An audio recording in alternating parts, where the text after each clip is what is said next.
Let us not forget everything that happens. It's by the will of Allah. Holy will. It's time to unite and stand, and we will be the best amongst men. It's not time to be extreme or a duty unthinkable, but to stand together as one. Tune into Sunnah followers, stream it every day, various platforms. Trust me, you'll find a way. Sunnah followers.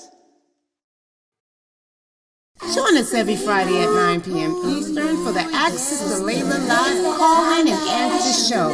Please join Ustadah Laila Nasheeba. If you have any questions in regards to this theme, call in at 862-370-2838. Now streaming on various platforms right here on Sunnahfollowers.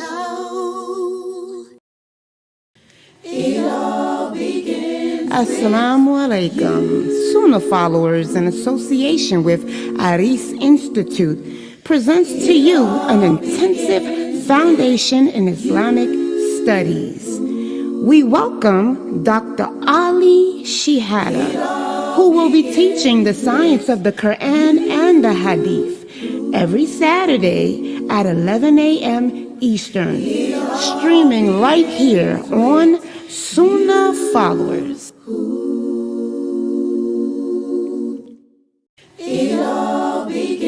Assalamu alaikum. Sunnahfollowers, in association with Aris Institute, presents to you an intensive foundation in Islamic studies.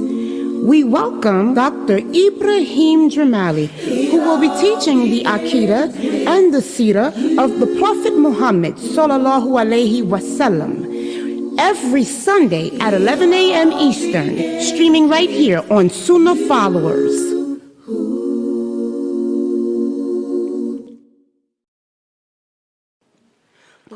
Assalamu alaikum, brothers and sisters. Please join us on Saturdays, 9 p.m. Eastern, for a special presentation. We welcome Dr. Ibrahim Jamali for the Dream Interpretation, exploring the art and science of dreams. Once again, it's Saturday at 9 p.m. Eastern. If you would like to attend, we do ask you to please join the Zoom room to detail your dreams for interpretation. We look forward to seeing you there, and we look forward to having your dream interpreted by Dr. Ibrahim Jamali, streaming right here on Sunnahfollowers. Assalamu alaikum. Sunnahfollowers, in association with Aris Institute, will be holding a special Ramadan workshop presented by Dr. Ali Shihada this Sunday, March 10th at 4:30 p.m. Eastern. The topics that will be covered are how to get the most out of this month, rulings specific to women, sickness and medication this month, what does not break the fast, what is best to do in Ramadan, and much, much more. Streaming live simultaneously from Sunnahfollowers online to YouTube, Facebook, Instagram, DLive, LinkedIn, Twitch, Trovo, Rumble, Odyssey, X. Assalamu alaikum. Sunnahfollowers, in association with Aris Institute, will be holding a much-needed and beneficial presentation presented by Dr. Ali Shihada. Do not despair. A message from the Quran regarding Gaza, live at Masjid Noor. Join us this Saturday, March 9th at 2:30 p.m. Eastern, streaming live simultaneously from Sunnah Followers online to YouTube, Facebook, Instagram, X, DLive, LinkedIn, Twitch, Trovo, Rumble, Odyssey, and Mixcloud. See you there, inshallah.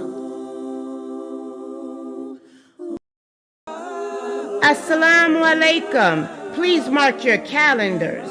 Starting this Friday, March 1st, we will be replacing the 6 p.m. Eastern Aqidah class, Al-Wala Wal-Bara class, with a special program for the month of Ramadan.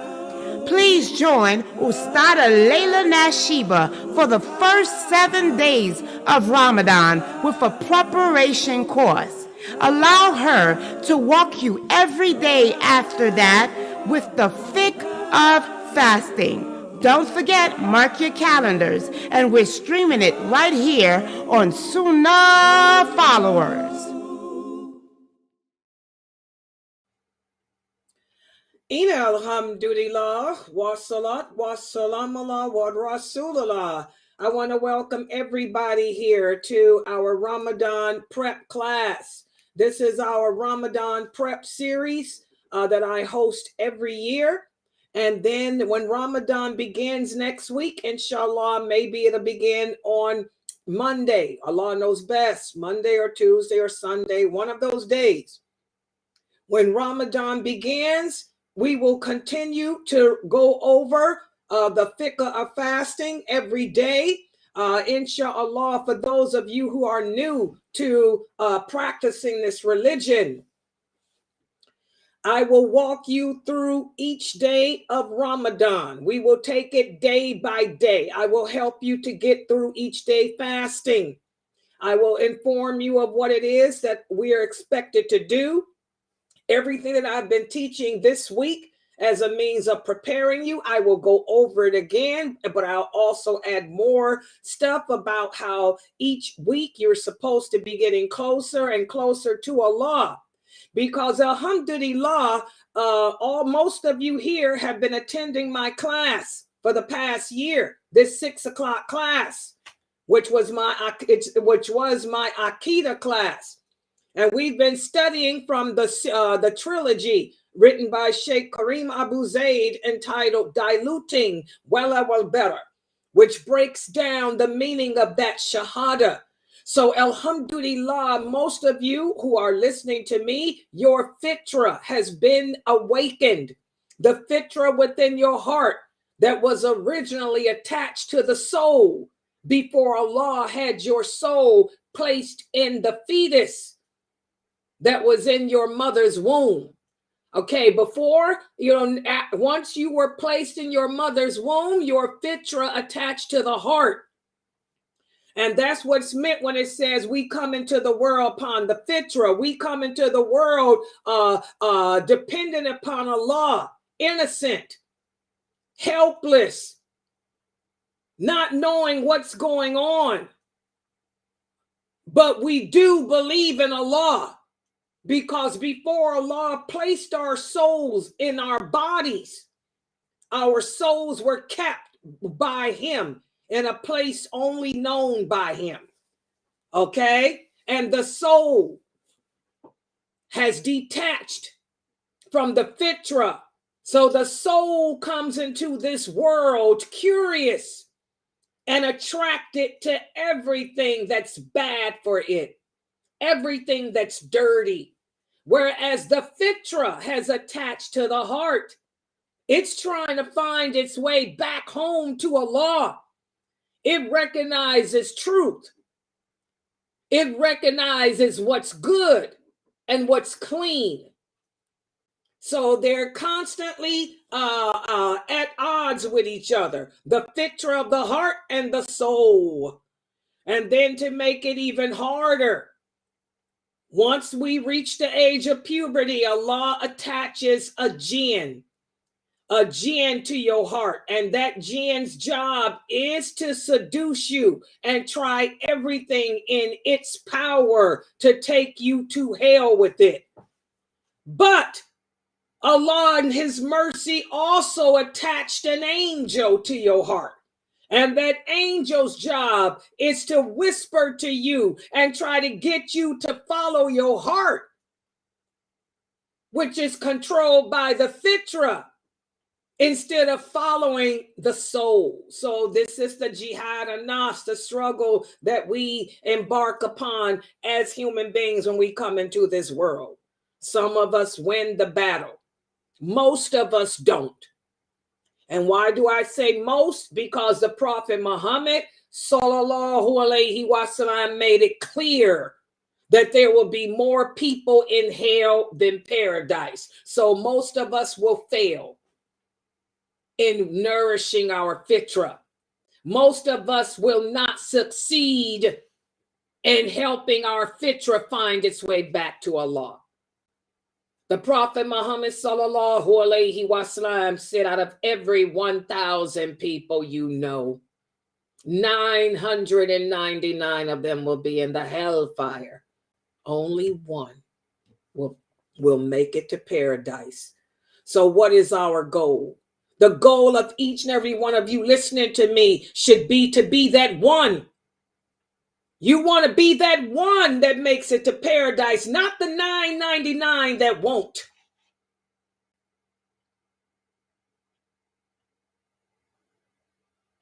So for those of you who have been following me and listening all year long, your fitra should be awakened. Your fitra has been reawakened. Your fitra is happy right now because your fitra recognizes that the most important month of the year is about to begin. This month is more special than any other month, more than Shawwal, more than Shaban, more than any other month. Why? Even more than Hajj. Why? Because it's the month in which Allah is most forgiving of sins. This is the 1 month out the year. The 1 month out the year that Allah frees more people every night from hell. He doesn't do that in Hajj. He doesn't do that in the month of Shawwal, the month of Shaban, or any other month. Just Ramadan. So this month is sacred. Your fitra, it knows that it wants to be back with Allah. It's reaching out, searching for it's the Lord. The fitra knows you've made mistakes. You've done things you shouldn't have done this year. You've fallen off the path a few times. You stumbled. Some of us stumbled and picked ourselves up, brushed ourselves off, and we keeping it moving now. Others of us stumbled and we just can't pull ourselves up. Well, this is the chance to try to pull yourself up. What do I mean by pull yourself up? This is the month. This is the weekend that most daya, such as myself, we get the weirdest emails. We get the weirdest phone calls. Weak Muslims who have fallen off the path. Weak Muslims who can't pull themselves up. Looking for excuses, reasons to get out of fulfilling their obligations this month. Looking for excuses to not fast. Looking for excuses to get out of fulfilling this one obligation that only comes around once a year.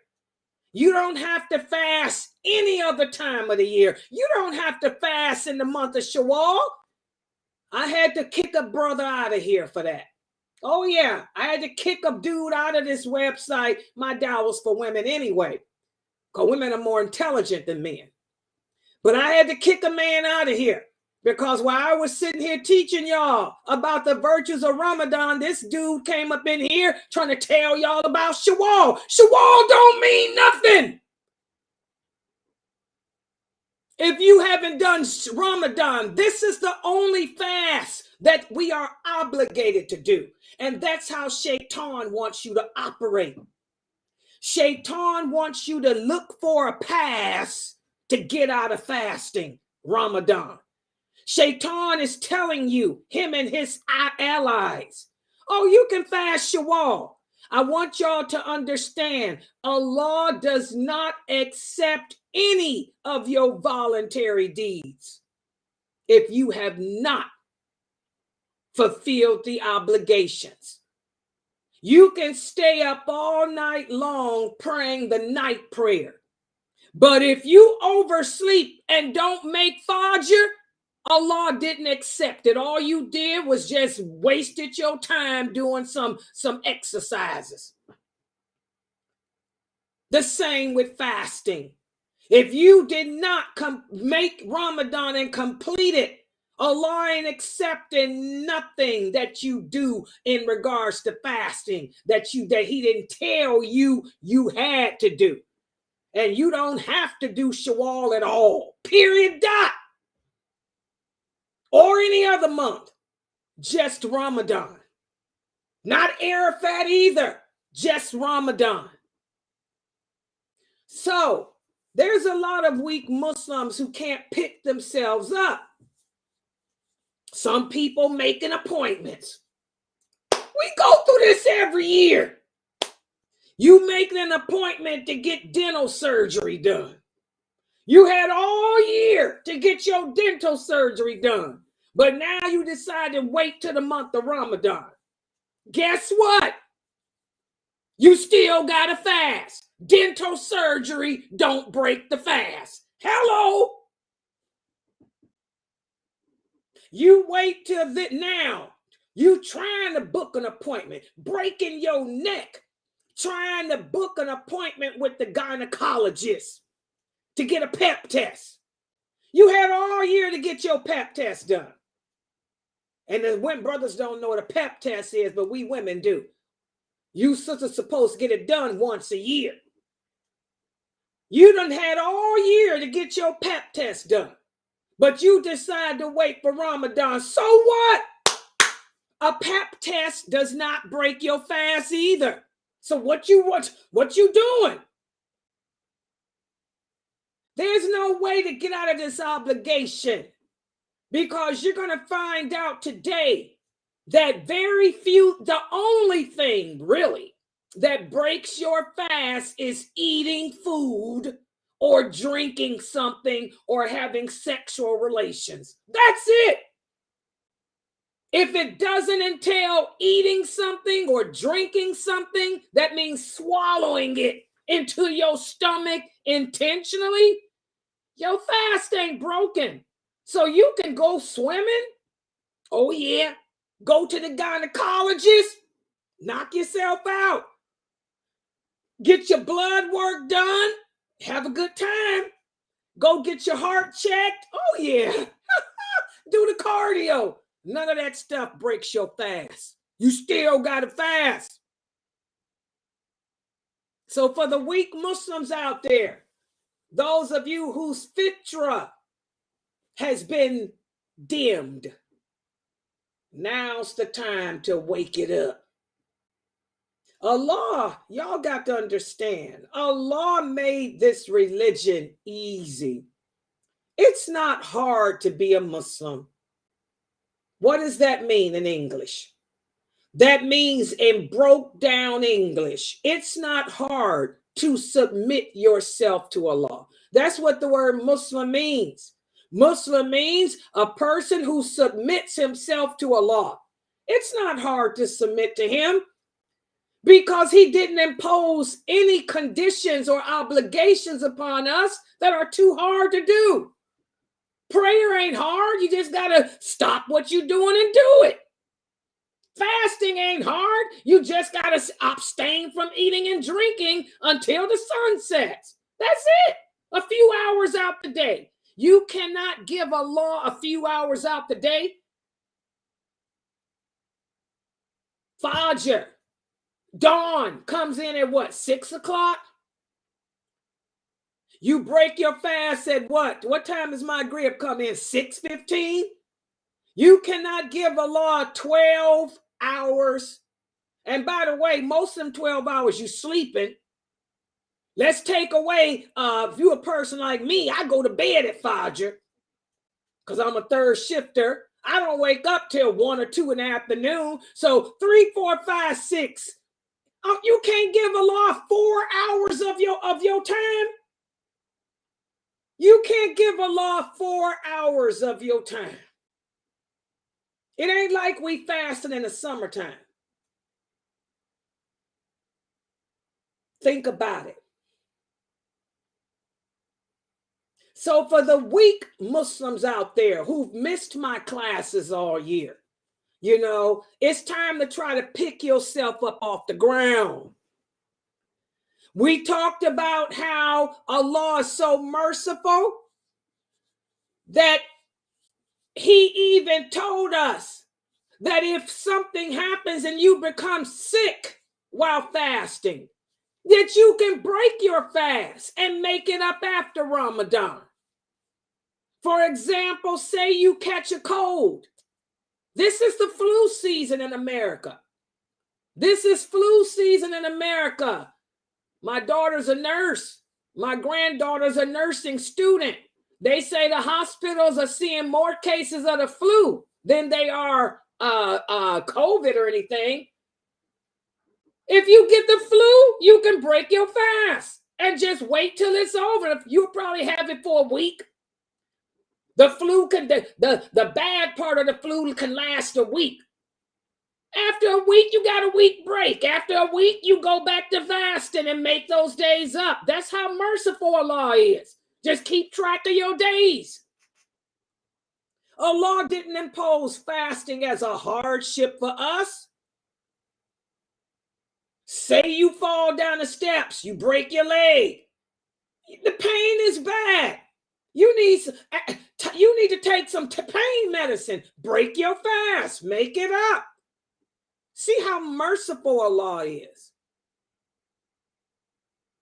So Allah doesn't impose fasting on us if we're sick. Or say, for example, your job. Allah knows how, in fact, he made it an obligation for you brothers to provide and maintain your families. That's one of y'all's obligations too, just like prayer is. Allah is so merciful. If your job tells you you have to go out of town for business, okay, no problem. You don't even have to fast. It doesn't matter if you out of town for a week. It doesn't matter if you living out your suitcase for 2 weeks. You don't have to fast because you're not settled. See how merciful Allah is? Just keep track of the days. You got to make them that week or them 2 weeks up. Fasting is not hard. It's not a big deal as your personal jinn is trying to make you believe it is. And also to show how merciful Allah is. Some of us have chronic illnesses. For example, you may be a diabetic, or you may be a person like me who suffers with GERD. For people like us, diabetes can be controlled through medication. My GERD is controlled through medication. It flares up sometimes. We make the attempt to fast. People on with diabetes, you can fast. To show how merciful Allah is, insulin doesn't even break your fast. You can take your insulin and still fast. But if you have diabetic weakness that you know is serious, you can break it and pay the ransom. Look how merciful Allah is. Since it's a chronic illness, you ain't even got to worry about making the day back up. All you got to do is pay the ransom for that day. Keep track of the days that you have to break your fast because your sugar is out of control. Or a person like me with GERD. I make the attempt to fast. I try to fast. But if the GERD flares up while I'm fasting, I can break the fast. And that's ransom too. See how merciful Allah is. with the chronic illnesses. So what excuse you got that you can't give Allah 4 hours? What excuse you have? You can't give him 6 hours out the day. You can't give Allah 8 hours out the day to remember him. That's all. You're gonna die? You're not gonna die because you didn't stuff your face for 8 hours. You're not gonna die because you didn't drink water for 8 hours. But we're getting the weak Muslims with this. Oh, I'll dehydrate. You are not going to dehydrate in 8 hours. 9 times out of 10, you already dehydrated. Most people are dehydrated. You don't drink that much water, and you know you don't.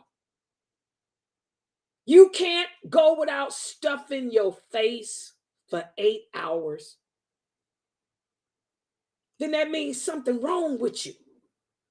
Because that's all the Ramadan fasting is. Just not eating or drinking anything. You're that much of a glutton? You're that much of a piglet? 8 hours you can't stop? Then something wrong with you.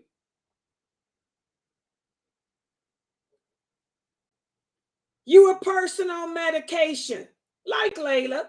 I take medications. I take medication for anxiety. I take Lexapro. I take medication for arthritis. I take medication for my GERD. I take medication for my allergies. I take medication for my asthma. All you got to do is switch it around. I'll just take it at Fajr. Or I'll take it when I break my fast. That's it. See how easy that was. I can give Allah 8 hours. Instead of taking my medicine at 3 in the afternoon, I'll take it at 7:30 at night. Or I'll take it at 6 o'clock in the morning. Or I'll take it at 3 o'clock in the morning. Y'all see how easy that is? This is how you defeat your jinn. Because right about now, for those of you whose iman is weak, and that's most Muslims, that's 90% of us. 90% of the Muslims have weak faith. That's a fact. The way you defeat Shaitan, who tries to get you to go to hell, is by rationalizing, using your logic. This is what the Prophet taught the companions. You can't sacrifice. By the way, the companions fought the battle of Badr during the month of Ramadan. Did y'all know that? The companions were on the battlefield, taking names, and they were fasting. You weak American Muslims, you weak United Kingdom Muslims, you weak Australians, you weak Western Muslims can't give Allah 8 hours and you ain't got no battle going on. Ugh. Pathetic, isn't it? Do I have your attention now? Is your fitra awakened now, weak Muslims? Oh yeah. That's the role of a da'iyah. It's our job to help you to pick yourself up off the ground and get back on track. It's our job to try to penetrate your heart to reach your fitra, which in turn can cause your faith to grow and knock some sense into your soul, which is criminal by nature. So now I got your attention. And since I got your attention, what I'm going to do today, because yesterday we spoke about, in fact, I'm going to give you a quiz first. Today, what I'm going to do is speak about the things that do not break the fast. And you guys are going to be shocked For those of you who are new to practicing Islam, for those of you who are weak in your iman, you're going to be shocked because you're going to realize don't nothing break your fast except eating, drinking, and sex. And you can't go without eating, drinking, and sex for 8 hours. Something wrong with you. You must weigh about 1,000 pounds. How much you weigh? Let's talk about it. For the sister that sent me the email today, I got an email from a sister that says, "Dear Sister Laila," and by the way, we have our Islam Q&A show tonight, and that we're going to talk about this for the Islam Q&A show at 9 o'clock tonight. She sent this question to me for the Q&A show, but I'm going to answer her question now. She says, "Sister Laila, I can't go all day without eating. I'll pass out." So you know what my response to you is? How much do you weigh? Do you weigh 8,000 pounds? You must be a big mama jama. You got a mane? I mean, come on here. You must be one of those big birthers. You know, one of the butt sisters. Are you one of the butt sisters? The troglodytes. Is that what you are? What the heck you mean you can't go 8 hours without stuffing your face? Girl, no wonder why you can't find a mane. Hello? You better get it together. And you know darn well she don't weigh no 8,000 pounds. You know darn well she ain't one of the birth the butt sisters. That's her weakness of faith again. Because any woman that cannot stuff her face for 8 hours got some issues. And you sisters cry to me every Friday, "Oh, can you wave a wand, Sister Laila? Can you wave your wand, Sister Laila? Can you wave your wand and find me a husband?" Well, maybe that's why you can't get a man. Because you got to stop stuffing your face. Do y'all know that we got people in Gaza? We have Muslims in Gaza. Despite all the fitting that they are subjected to, they're happy. They're looking forward to Ramadan. I got an email from one of the brothers who used to be a part of my website who's over there. He said, "Laila, the Muslims here are strong. They're strong. They're looking forward to the month of Ramadan, even though they don't have much to eat, even though they don't have homes. Many of them are living in tents, but they look at Ramadan as being the month of new beginnings, the month of miracles. So they're welcoming it. And these people don't have no food. And here you Western Muslim women can't go 8 hours without stuffing your face. Telling me that if you go 8 hours without stuffing your face, you're going to die. Maybe you need to change places with the Muslim women in Gaza. How's that? Maybe you need to change places with the women in Gaza. All right? So that's just something. This is how you defeat Shaitan. And also remember, guys, Ramadan is the month of tests too. You want to know who the strong believers are? You want to know who the real believers are? Check them out during the month of Ramadan. You want to know who's a good Muslim and who ain't?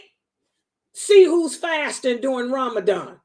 Who's telling you, "Oh, I can't fast because I'm pregnant."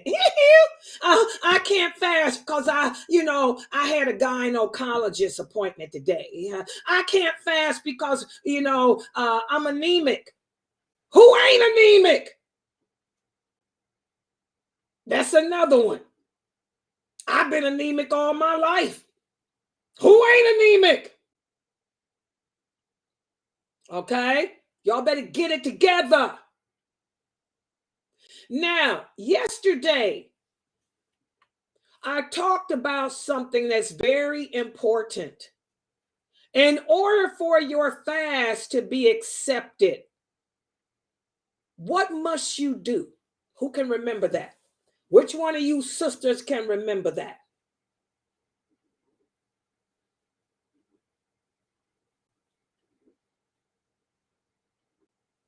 In order for your fast to be accepted, what is the pillar, in other words? What must you do in order for your fast to be accepted? Every Muslim on planet Earth should know this answer. Ramadan's about to begin in a couple of days. What must you do in order for your fast to be accepted?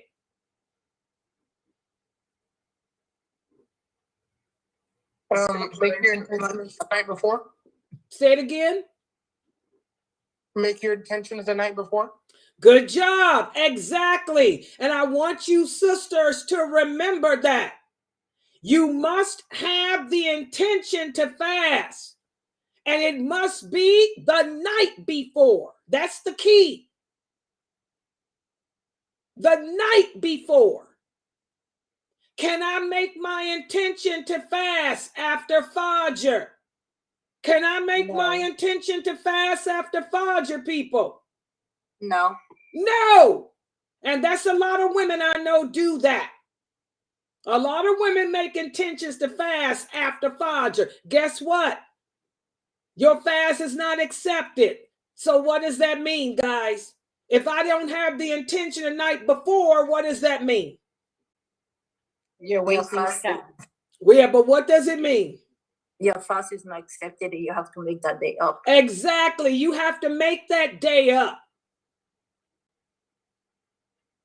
So, to prevent yourself from falling into that sin, can I make my intention one intention for the whole month, or do I have to make my intentions every night? One intention for the entire month. Yeah. So what do y'all think? Do I have to make it every night, or can I make it for the one intention for the whole month? One intention for the whole month. Exactly. And that's what I want you sisters to do, because I don't want to get emails from you women telling me, oh, Sister Laila, I got a gynecologist appointment. And by the way, I didn't make intentions anyway. I forgot. You make one intention for the whole month. One intention for the whole month. Does that come with a condition? And if so, what is the condition? Yes, for a woman who have her menses, when she's about to start fasting, she has to have her intention before fasting. Okay, somebody else explain it a little better. She kind of sounds confused. What is she saying? What is the condition? If I make one intention for the whole month, what is the condition? She's saying if a woman has her menses, then she does not fast.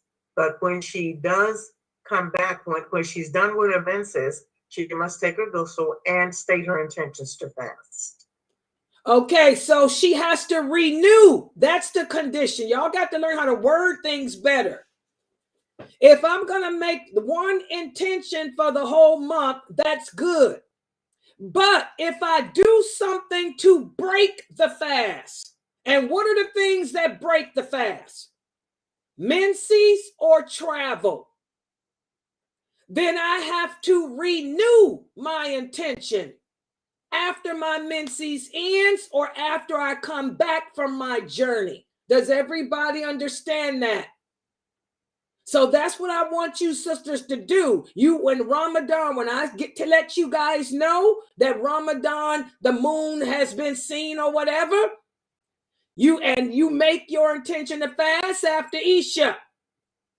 And you make your intention to fast for the whole month. But whenever your menses starts, after you take your ghusl to clean up from your menses, you renew your intention for the rest of the month. Everybody understand? That means you make another intention. For you brothers, you make one intention for the whole month, to fast the whole month. But if your job sends you on out of town and you have to break your fast because you're traveling, when you get back, renew your intention. Or say you get sick. Say, for example, I got one intention for the whole month, but I catch the flu. So I got to stop fasting for a week because I'm sick with the COVID or I'm sick with the flu. When you get over that sickness, you renew your intention for the rest of the month. Does that make sense to everybody? Everybody understand that? Is that clear? All the sisters here got that. So do that so that way you don't end up calling me on the phone, thinking, oh, I forgot to make.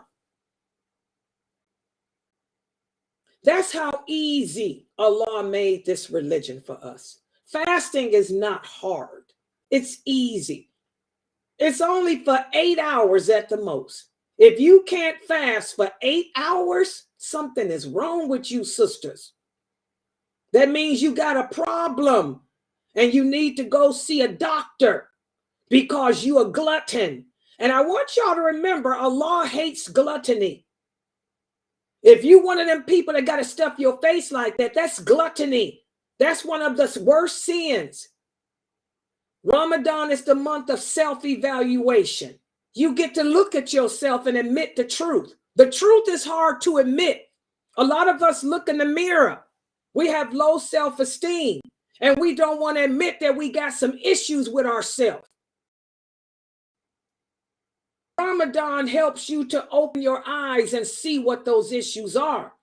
Your issue is self-control. You can't control yourself. Some of us have an eating problem. Some of us have a sex problem. Some of us have a problem with our tongue. Some of us have a problem, with being out in the streets. Ramadan is the month of self-evaluation, the month where you got no choice. This is why Allah loves this month. This is why I love Ramadan too. Because Ramadan helps you to discover what your weaknesses are and what you need to work on to develop that self-esteem that you need as a female in this world. Okay. So that's what we talked about yesterday, the intentions. Without an intention, there is no fast for Ramadan. Just like without al-Fatiha, there's no prayer.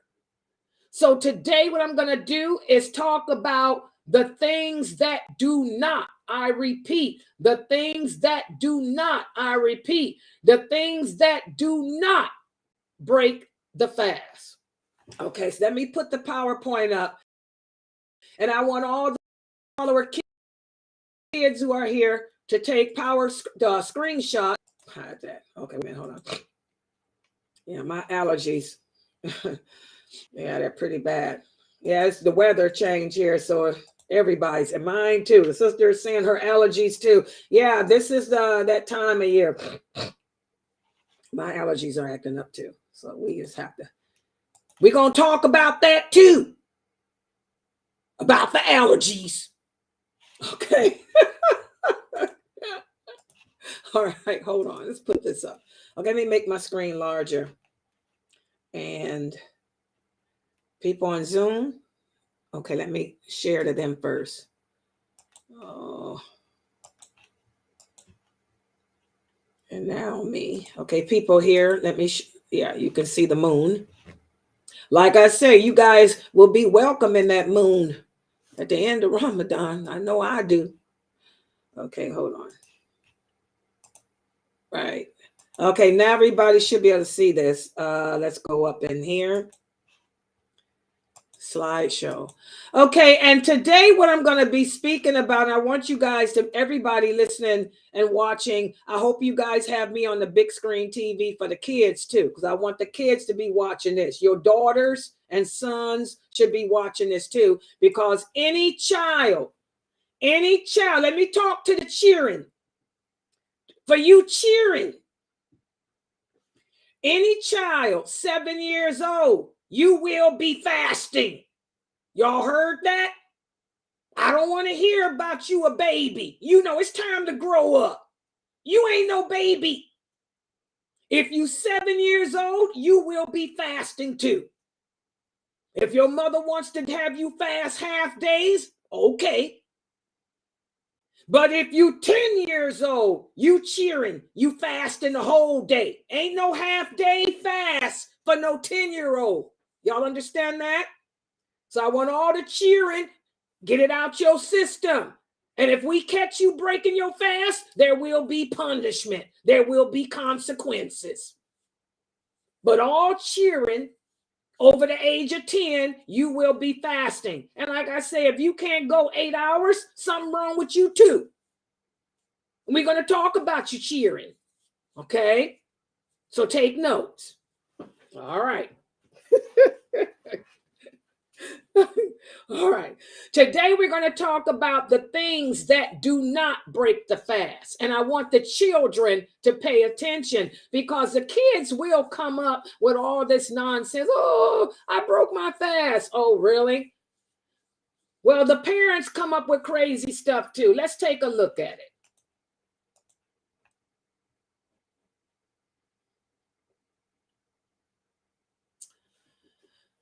Now, every Muslim should know, for the girls and the women, whenever you start your period, that does break your fast. You cannot pray, nor can you fast when you're on your menses.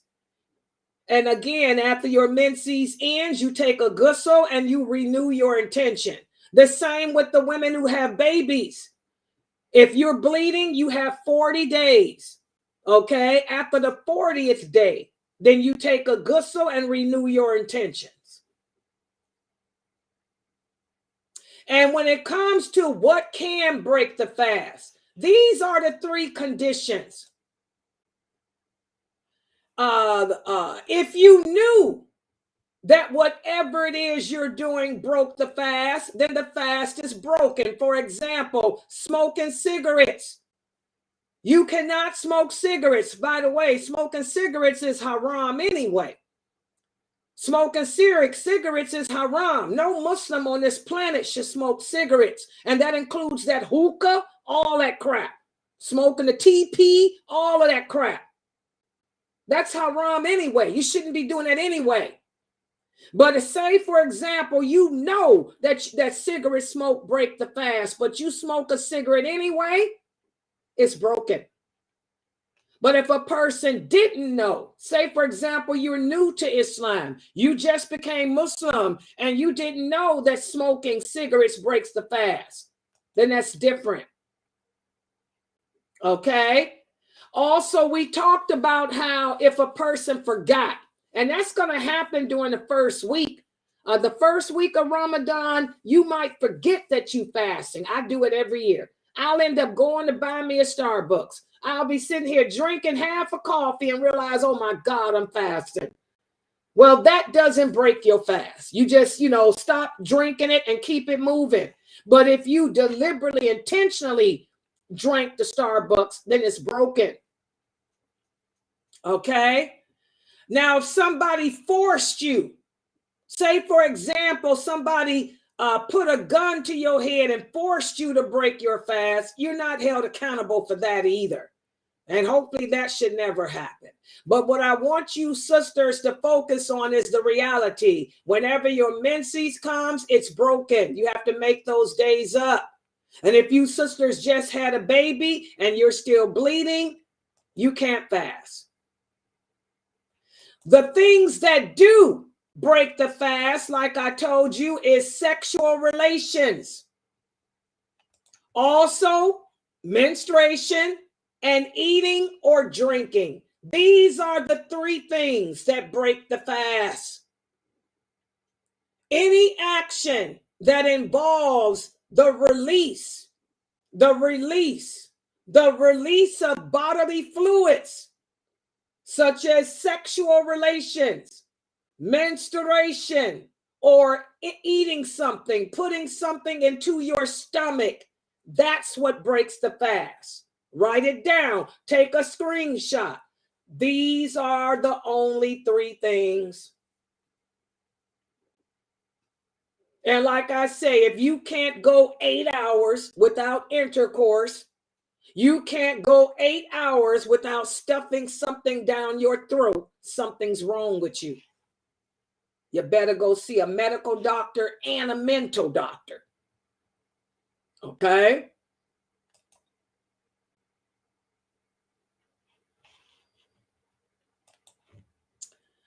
Also, a lot of you may be on medication like me.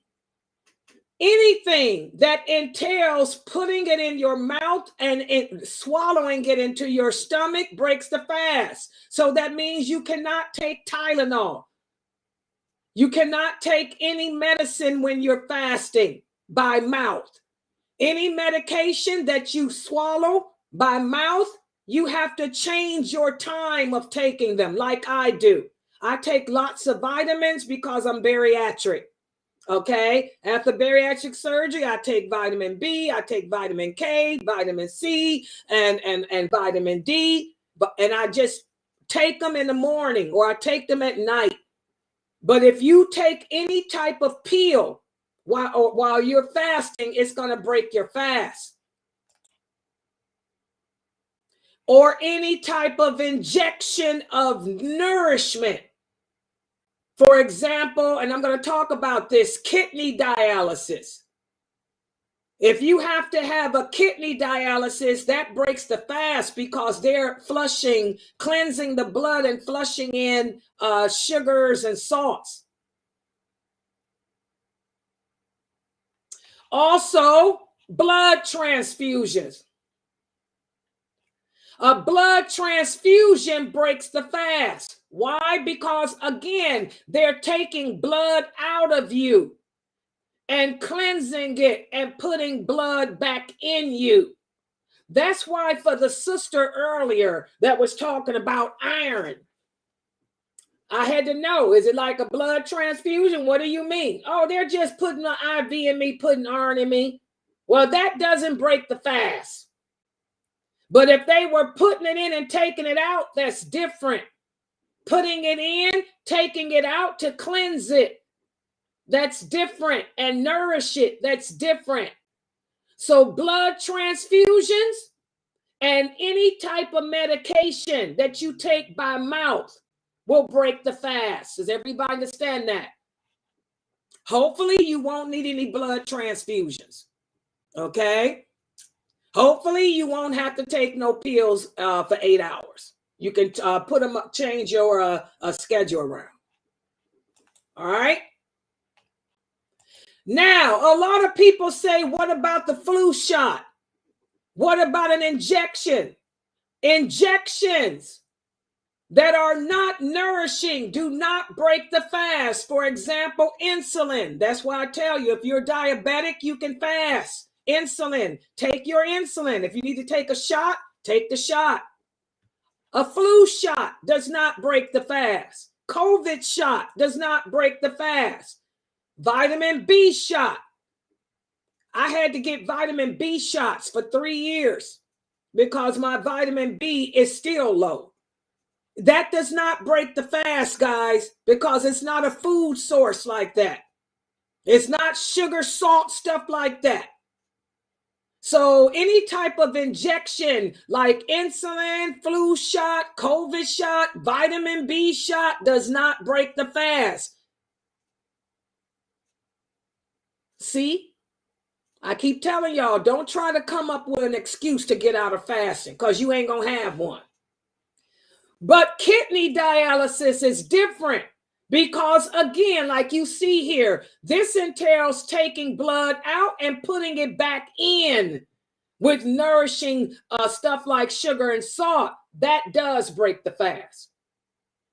If you're sitting there and they're just giving you an iron injection, or they're just giving you some iron, that ain't breaking nothing. They just putting it in. It's not coming back out.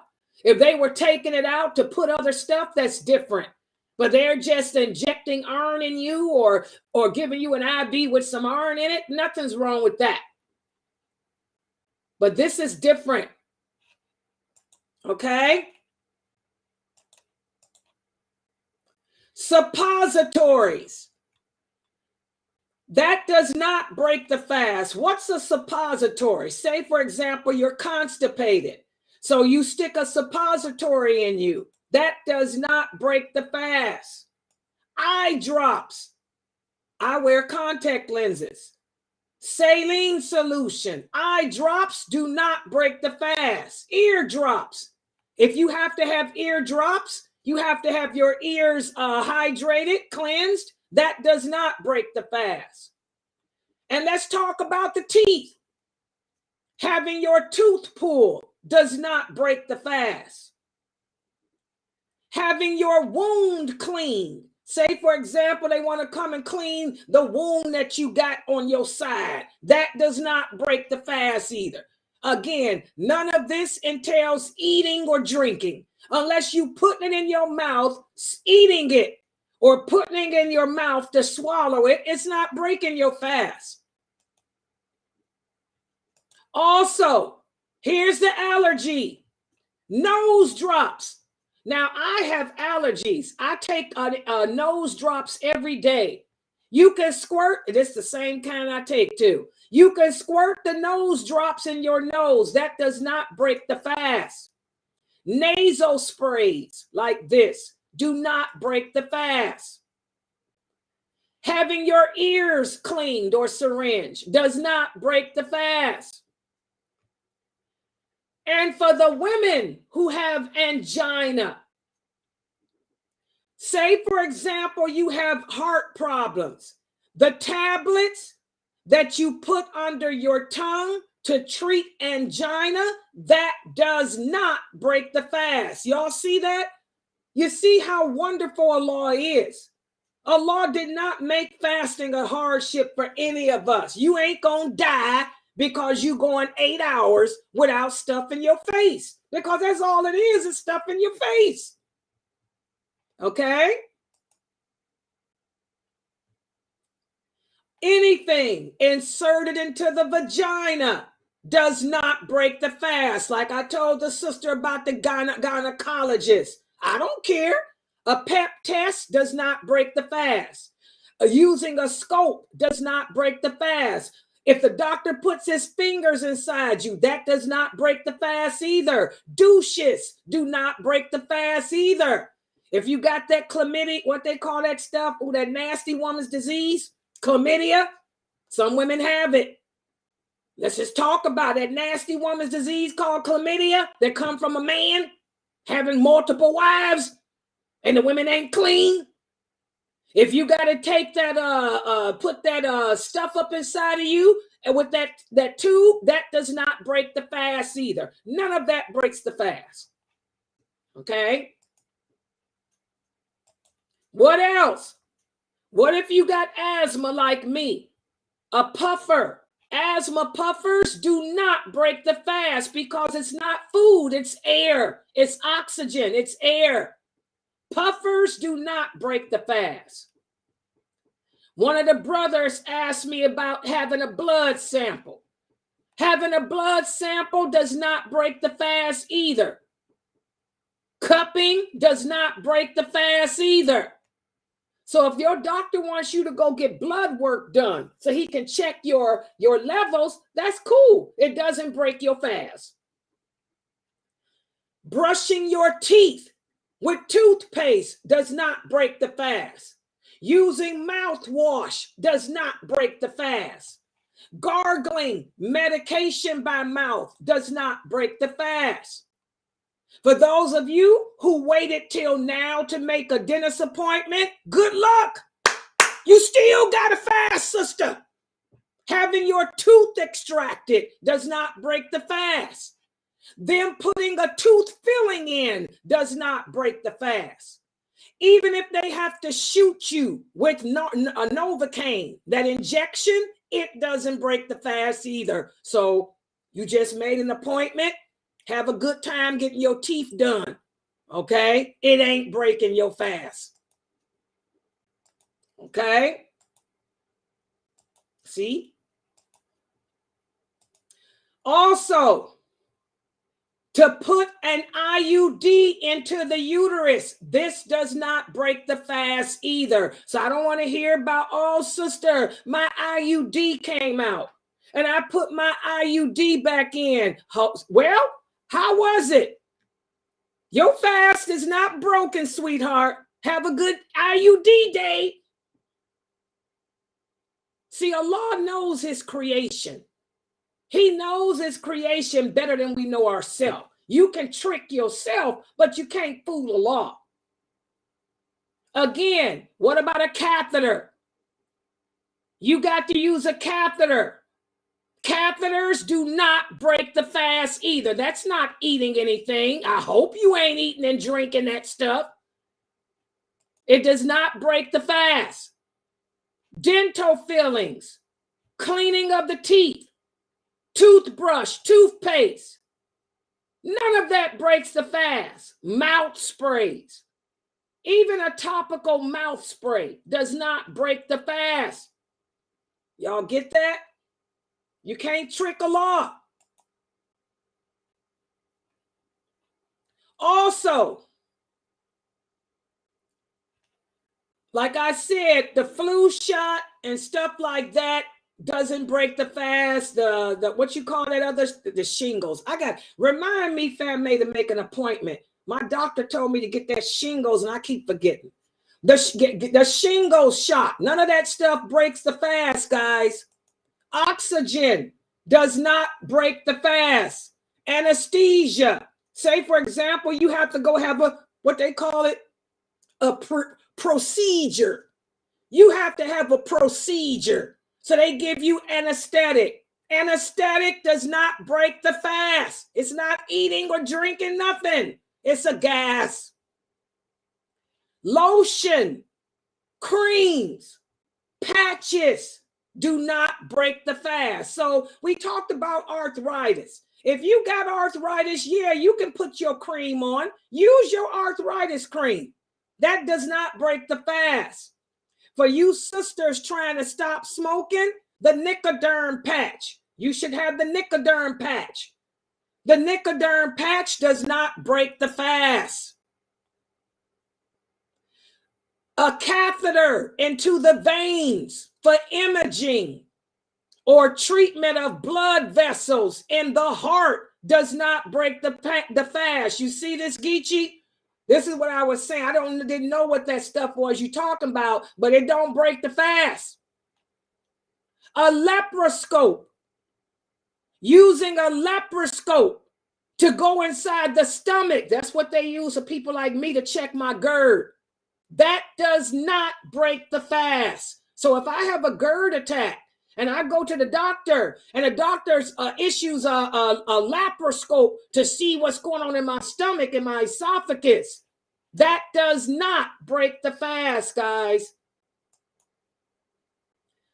If your doctor tells you he needs a biopsy from the liver, a biopsy from your thyroid, none of that stuff breaks the fast, so knock yourself out. I keep telling y'all, fasting is easy. All you're doing is going without sex and food and drink. That's it. Finally, a gastroscopy. This is when they put that instrument into the brain or the spinal column. That does not break the fast either, guys. So if the doctor want to check your brain out, any medication he's using to do that, or any instrument, it like in this picture, it does not break your fast. Do y'all see that? So, as you can see, guys, as the Prophet Muhammad sallallahu alaihi wasallam told us, Fasting simply entails going without food or drink. That's all. It entails going without food, sex, and drink. Food, sex, and drink. From dawn, which is Fajr, until Maghrib, which is sunset. And it's not that bad because it's not even the summertime. And that's why I say any Muslim that calls me on the phone and tells me that that person cannot stop eating for 8 hours, that's all it's going to be for this year, or you can't stop drinking for 8 hours, something is wrong with you. You got a problem. You must be Little Miss Piggy. And if you are Little Miss Piggy, you better change yourself this month. Learn how to control yourself. Because that's what Ramadan is about. Self-control, self-restraint, getting closer to Allah, letting go of this dunya, letting go of the things in this world that can keep us away from Allah, such as too much food, too much sex, too much rock and roll, too much party. That's what Ramadan's about. Refraining, abstaining, just for a few hours out the day. And you carry on with the rest of your life. If you a doctor doing surgery, don't break the fast either. My Muslim doctors fast during Ramadan. Unless they have to do a 12-hour surgery, then they'll make that day up. We'll talk about that too later on. All right, I'm going to stop right here. Subhanaka Allahumma wa bihamdika ashhadu an la ilaha illa anta astaghfiruka wa atubu ilaik. Any questions or comments? Let's hear it, sisters, and cheering. Cheering?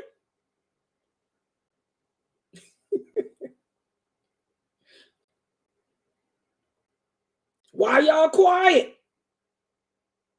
Y'all ain't got no, can I get a fatwa? Ain't no fatwa seekers now. Can I get a fatwa to get out of fast because I got to get my teeth clean? I just scheduled it for next week. Happy cleaning. Just make sure you remember Allah as they're cleaning because you're still obligated to fast. Questions? Come on, people.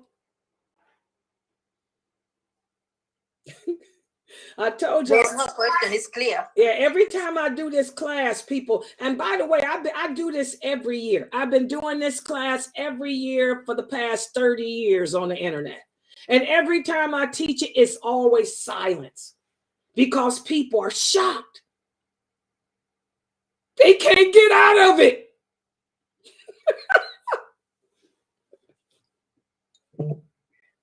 If you shave your beard during Ramadan, if you shave your beard during Ramadan, does Allah still accept your deeds? Who shaved their beard during Ramadan? My babies got beards now. Elijah does. Oh, really? The baby pubered. Oh, he got a beard? Yeah. Mina, Elijah got a beard. Okay, why did he shave it? I don't know. He just does it.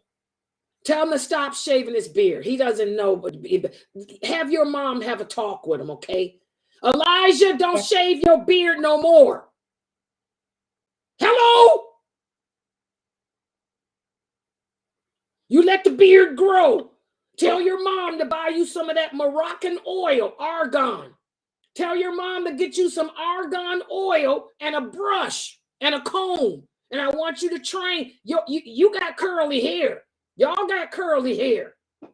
All a beard is hair. You can put the oil on it and brush it and down every day, and it's going to grow the way you brush it. That's how my mother had my brothers do, and it works. You're going to be handsome, man. Okay, I'll tell him. God, he done pubered. Oh gosh, she better watch the girls with him. That's the football. Yeah, Sister Layla. That's the oldest one. Oh wait, is that Muscle Man? Yes. Oh my God, Muscle Man done grew up.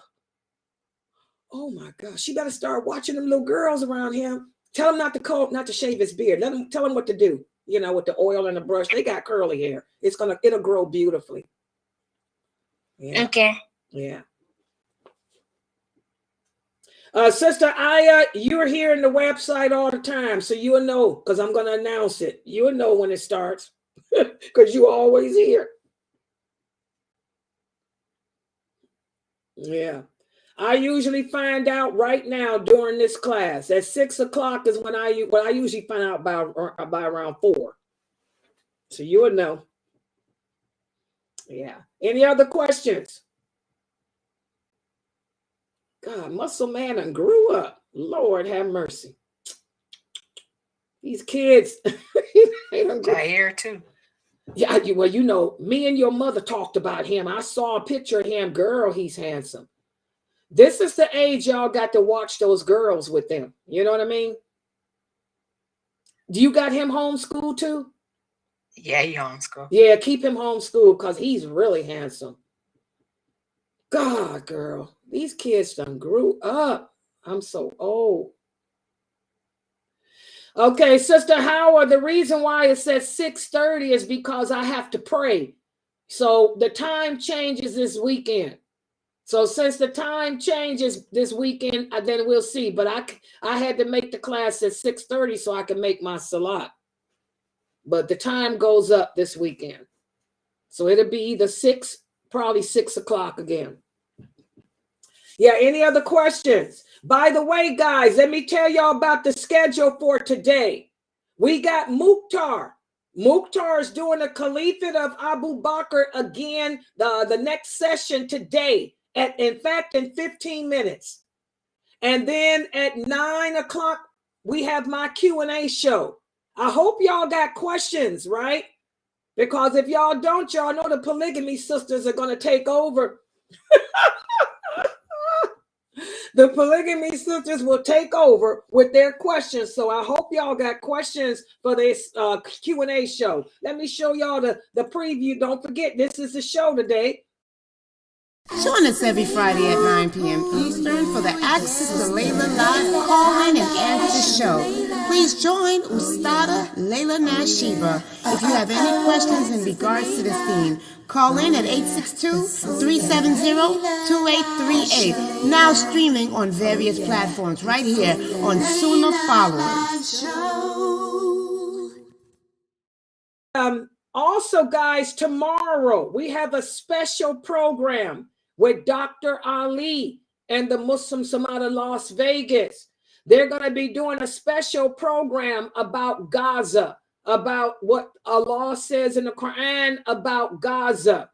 That's going to be at 2:30 p.m. Eastern Standard Time. Please write that down.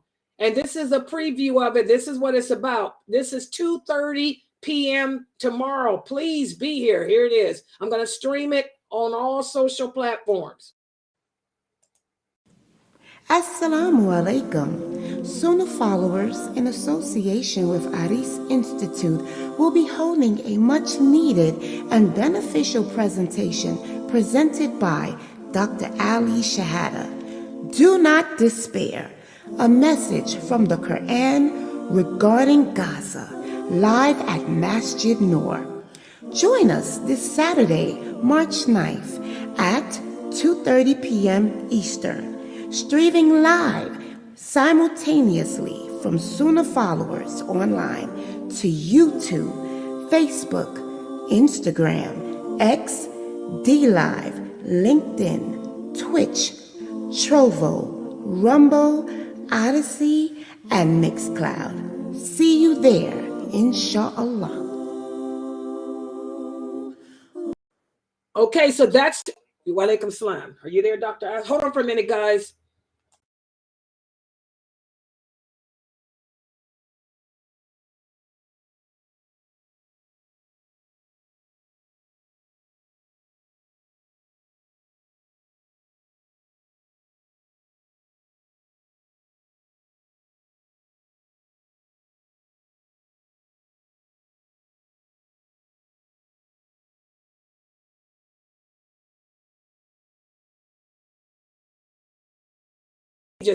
Okay, guys. So inshallah, I'm gonna log out. That's tomorrow at 2:30. But I'm gonna log out for right now because Mukhtar will be coming back in about 15 minutes. Okay. So inshallah, guys, I'll log back in 10 minutes. Okay. So Assalamu alaikum. Okay, Dr. Asim, are you there? Yes, I can hear you now. Can you hear me?